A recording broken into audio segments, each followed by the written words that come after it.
3, 2, 1, action! Hi guys, I'm Brenda. And I'm Sarah. And we're from Singapore.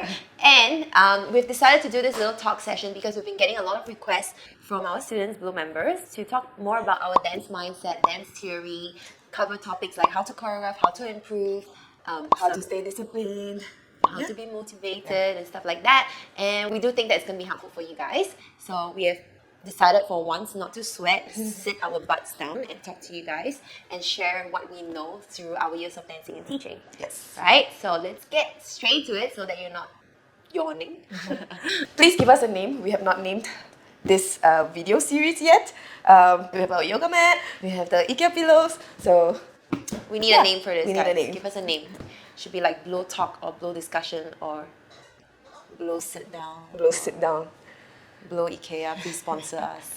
Well, anyways, moving on. Okay, so let's get straight into it. Today's topic is Why you're not improving as a dancer. So we thought this would be a good time to sit down and talk about some tips and techniques on how to improve, especially since it's a new year and everybody has new dance goals that you want to hit. So it's a good time to talk about it. let's do it.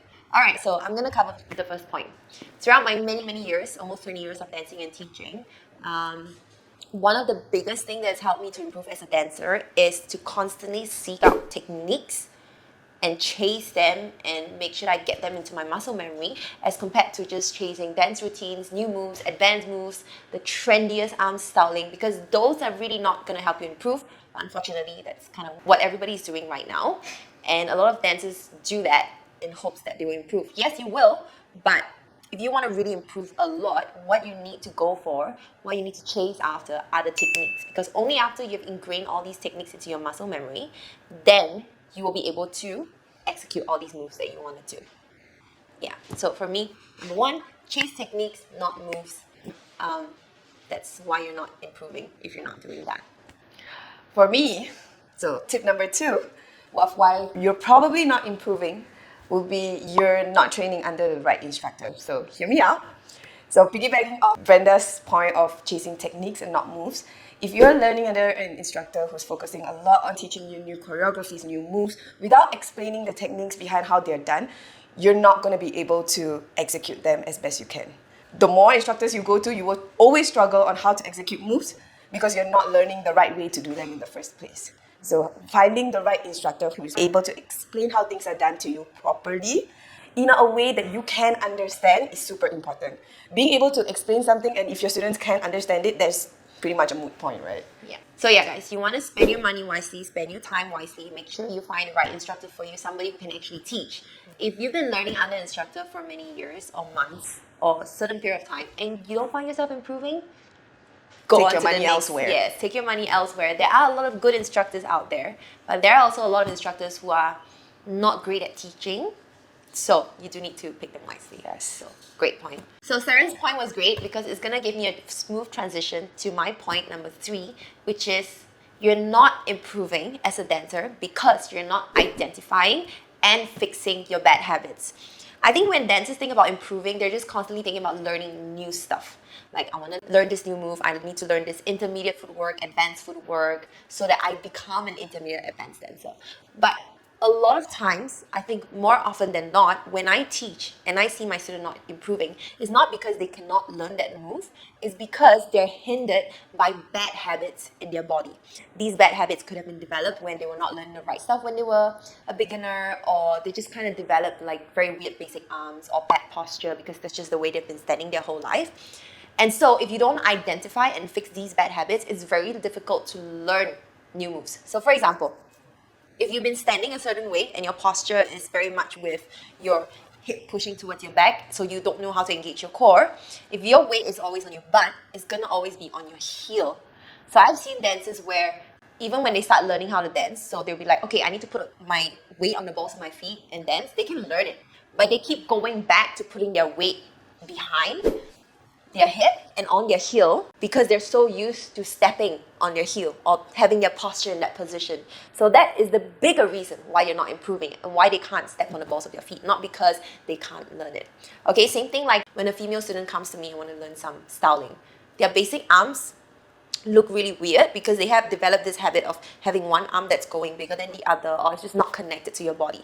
So learning new styling is easy, but having to unlearn that because it's become a bad habit in your body is really difficult. But then the problem is people are not doing it. Instructors are not telling their students enough or not educating their dancers enough about making sure that they identify and fix their bad habits first before they go on to other stuff. Yeah, so back to Saren's point, find an instructor who's able to explain properly, break it down for you, and also identify what's wrong with the way you dance, what kind of bad habits you've developed, and then help you to fix them. Then you can improve as a dancer. Let's go. All right, so moving from Brenda's point to my point, which is gonna go hand in hand. Once you identify your once you've identified your bad habits, it's not just important to know what they are, but you have to be consistent in trying to fix them. So people always come to us and they're like, yeah, I want to fix this, and they expect us to just slap a band-aid on the problem and it's going to disappear, right? It will not disappear. Yes. You need to always be working on them, okay? And I don't want to be Delulu. Delulu is not the Solulu. Alright, you have to be consistent in your training, meaning you're finding just 15-20 minutes a day to work towards a goal that you have. I think that's the first thing. People think that you need to train for hours and hours a day just to improve. That's not true at all. 15-20 minutes going towards a specific focused goal, and 15-20 minutes a day being disciplined to tell yourself 15-20 minutes I'm going to practice something, you will see so much progress in just 1 or 2 weeks, I promise you. And so finding shorter practice times, that is one thing. The second thing is setting realistic goals. Of course, we all want to be aspirational, you want to go for the stars, of course, but you want to set goals that are realistic for you. So, for example, setting a goal saying that I want to be an advanced dancer in 1 month. That is a great goal to have, but you need to be honest with yourself about whether it's realistic or not. Rather than that being the goal, if your goal was, let's say, I want to be able to do a double spin in 1 month, that is a realistic goal. You work towards perfecting one single clean spin in 1 or 2 weeks, and then you work towards perfecting a double in the rest of the month, So that is realistic. So yes, finding shorter practice times, setting realistic goals, and having the discipline to stick to it. And there's a lot of different ways you can find the discipline, right? Find a buddy to motivate you, try to make practice fun for you, find different things to work on at the same time, not just one thing. Yeah. Okay, so I'm going to add to Saren's point as well about consistent training, because I've personally struggled with being consistent or disciplined. And my journey was such that, okay, every time there is a show coming on, I will need to practice to make sure that I'm more than ready to go on stage. But I used to struggle so much with being consistent because I'm feeling lazy or unmotivated. And that's because every time I have a dance practice, in my head, I'm like, okay, I need it to be 3 hours long or 2 hours long. And I need to make sure that, in that 2 hours, I'm running throughout, blah, blah, blah. And because it's so tiring and it's so long, I would do it only like once a week or twice a week, even though my show is like next week or something like that. And that did not help. So what I've learned to do now, if I'm trying to practice and nail a routine, what I tell myself is I'm gonna do 5 runs of that show every day. And that takes like half an hour or maybe even lesser, depending on how long the show is. And this has helped so much because I enjoy it so much more. I know that it's just going to be 5 runs. And also I do video myself. Yeah. So having shorter practice sessions and just little steps helps a lot more than like trying to like just practice 2 to 3 hours at one go. It's just tiring and lonely, and you know what I mean. Yeah. And then setting goals. I also want to add a point to that. She took my next point. Oh, shit, sorry. It's okay. So setting dance goals is something that a lot of dancers don't do either, because they're just kind of chasing the trend. They go through their Instagram and they're like, oh wow, this looks cool, this challenge looks exciting, and we get carried away with that, which is fine. There's nothing wrong with doing dance challenges. I love doing dance challenges, but if we're always distracted by everything else on social media and just chasing the exciting stuff, we're never going to work on our foundations, our fundamentals, and that's really where you will improve.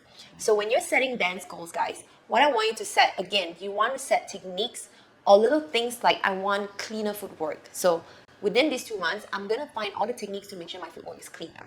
That would be a much better goal than saying like, oh, I want to do like 4 dance challenges. Because anybody can do 4 dance challenges, but Are you actually doing them with the focus of cleaning your footwork, or are you just trying to complete them for the sake of completing them, for example, right? Or like what Saren said, double spin, or even something as simple as cleaning up your basic arms. A lot of salsa dancers or bachata dancers, when I see them dance, their arms are just super messy. But that's like a big part of your body, right? It's like your entire upper body. I can see your arms. So if your arms are messy, you're not gonna look like an intermediate advanced. People always seem to think that you need to work on the most difficult thing to Yeah. look better, but actually you need to work on the easiest, most basic things to look better. Actually. Exactly, Yeah. right? You want to do a basic step and look, people look at you and go like, oh my God, like that basic, I want to have that basic. And that's how it is when you look at all the big stars like Percy, Tanya, right? Like people that we look up to, we look at their basic step and we're like, oh my God, that's enough, I'm sold, right? So that's what you want to work on. Okay, so setting dance goals and having consistent training, but knowing how to beat laziness and procrastination to have consistent training is very important.